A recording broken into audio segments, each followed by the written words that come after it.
Assalamualaikum warahmatullahi wabarakatuh. Tajuk kumpulan kami bagi tugasan ini ialah kebaikan dan keburukan pengaruh globalisasi terhadap peradaban. Kami menggunakan artikel yang bertajuk Pengaruh Globalisasi Terhadap Peradaban oleh Osman Bakar. Kami memilih tajuk ini kerana apabila dunia bergerak maju dan semakin ke hadapan, peradaban globalisasi membawa pengaruh dan kesan yang banyak dalam pelbagai aspek kehidupan. Malahan, ianya memungkinkan berlaku interaksi dan jaringan peradaban merentasi benua dan sempadan negara. Perkara ini secara keseluruhannya perlulah diambil berat oleh kita semua. Jadi, kumpulan kami akan membentangkan beberapa kebaikan dan keburukan globalisasi. Berdasarkan artikel yang telah dirujuk, antara pengaruh globalisasi terhadap peradaban dari sudut positif ialah dapat memberi peluang kepada manusia untuk berinteraksi dari pelbagai kumpulan etnik, budaya dan agama. Sebagai contohnya, kaum Melayu mendapat peluang untuk berinteraksi dengan kaum lain seperti India dan China tanpa bersikap diskriminasi walaupun berlainan agama dan adat. Pergaulan antara mereka membantu sesuatu kaum untuk mengenali dan mengetahui budaya dan adat kaum lain. Rasa hormat akan timbul dalam diri mereka justru membawa kebahagiaan dan keharmonian sesebuah negara itu. Seterusnya, kesan positif pengaruh globalisasi terhadap peradaban ialah menjadikan komunikasi yang lebih mudah dan murah dalam kalangan semua agama untuk berinteraksi antara satu sama lain. Ini dapat dilihat melalui zaman penghambaraan pelayan-pelayan Islam yang menjadi raja laut yang tiada tandingan. Kesannya, kemajuan dalam bidang pelayaran berkait rapat dengan kemajuan komunikasi dan globalisasi perdagangan, yang mana secara tidak langsung mewujudkan suatu perdagangan dan komunikasi yang dinamis antara mereka.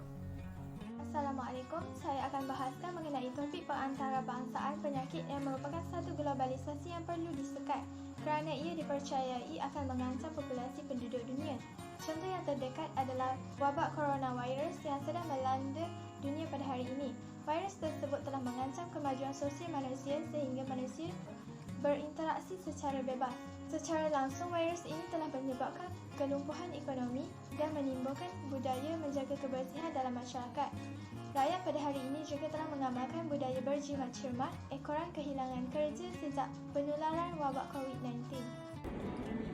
Kesan globalisasi terhadap peradaban antaranya ialah mempengaruhi kualiti alam sekitar yang semakin merosot akibat daripada mementingkan keuntungan semata-mata. Hal ini kerana seorang individu seperti usahawan hanya mementingkan kepentingan terhadap perniagaan yang menyebabkan alam sekitar turut tercemar seperti sungai, pencemaran air sungai dan pembalakan hutan. Pembanjiran maklumat yang tidak berguna adalah antara pengaruh globalisasi terhadap peradaban. Chandra telah menyimpulkan bahawa pembanjiran maklumat yang tidak berguna adalah antara kesan terburuk pada dimensi ini. Lahirnya gadget-gadget yang canggih dan membolehkan kita berkomunikasi dengan mudah telah menyebabkan masalah ini berlaku, memandangkan kita boleh menyebarkan maklumat di hujung jari. Pembanjiran maklumat yang tidak berguna akan melahirkan individu yang tidak berilmu dan akan merosakkan akhlak dan budaya sesuatu masyarakat.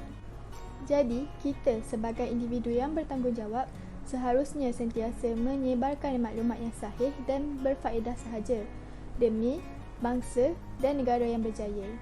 Masyarakat Malaysia khususnya yang berbangsa Melayu telah menerima pelbagai pengaruh budaya kesan daripada globalisasi ini. Satu daripadanya ialah penyebaran budaya pop Amerika yang menyegarkan panca indera dan mematikan roh.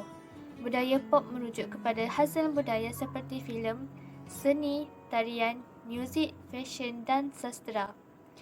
Jika dilihat kini, masyarakat Melayu banyak yang ingin mengikut trend semasa. Contohnya dalam konteks pemakaian seharian, ada yang memilih baju singkat tanpa lengan, sedangkan masyarakat Melayu terdahulu lebih mementingkan kesopanan dalam berpakaian. Pengantarabangsaan jenayah yang menyukarkan jenayah dibendung merupakan kesan buruk globalisasi terhadap peradaban. Melalui artikel, kita dapat lihat bahawa globalisasi telah mewujudkan anjakan dari segi budaya.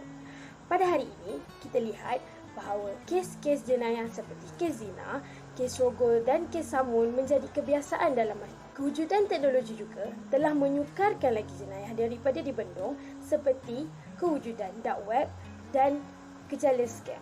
Kesannya, masyarakat hidup dalam keadaan kucak kacir dan tidak lagi aman. Seterusnya, pengaruh globalisasi terhadap peradaban secara negatifnya ia mampu membawa kepada penyebaran budaya pengguna yang bertentangan dengan tuntutan nilai-nilai kerohanian dan moral yang murni dan yang merendahkan martabat keinsanan manusia. Hal ini dapat dilihat seperti budaya hedonisme. Budaya hedonisme ialah pegangan atau pandangan hidup yang mementingkan keseronokan atau kesenangan hidup. Ini dapat dilihat pada generasi kini yang lebih mementingkan keseronokan dan cuba lari dari masalah yang mereka ada. Dimensi ekonomi merupakan dimensi terpenting globalisasi pada masa kini dan amat berpengaruh. Ia juga mendatangkan kesan negatif iaitu pengangguran dan jurang pendapatan yang semakin melebar di negara-negara utara.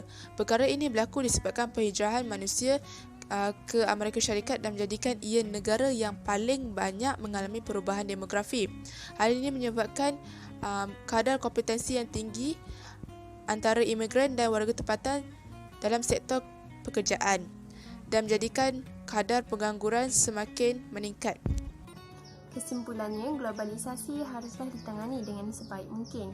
Kita perlu berhati-hati dalam menghadapi era globalisasi kerana kita sudah sedia maklum bahawa cabaran dan impaknya terhadap ekonomi, budaya dan teknologi adalah luas dan mempunyai kesan positif dan negatif.